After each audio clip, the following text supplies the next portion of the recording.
শুরু হচ্ছে বলো? ও ফাইনালি দিনটা চলে এলো। 8 বছর ধরে অপেক্ষা করার পরে কি যে ভালো লাগছে তোমায় পেয়ে বাবু।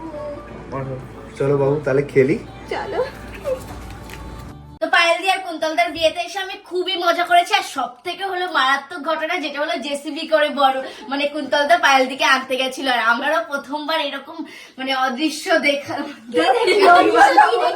একটা কথা আমি বলে দিচ্ছি, মানে নিশিতার বিয়ের ইচ্ছা ছিল যে ওর বড়কে ট্র্যাক্টর করে আনতে যাবে, সেটা তো পারিনি। আজকে জেসিবি করে যখন কুন্তলদা পায়েলদিকে আনতে গেছে, ও দেখে ওটা কিন্তু খুব কান্নাকাটি করছে।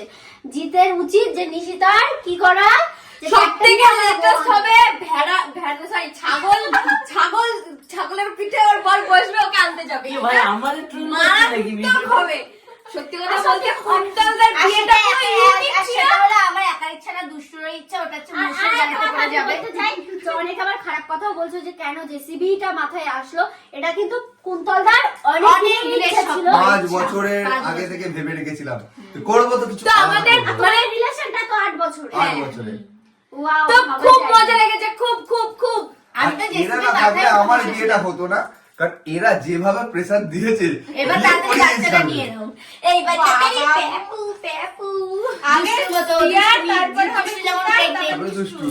তিনজনের পরে আমাদের নাম্বার। হ্যাঁ, আগে যাবো না, টিকিট কাটবো না। আমি তোমার ছোট বোন, তুমি আগে নিবা, তারপরে আমার বিয়েটা আগে দিয়েছো। অলরেডি প্রেগন্যান্ট হয়ে গেছে। না না না, আমার মাথা ঘুরছে না আজকে। যা বুঝবার আমি বুঝে গিয়েছি।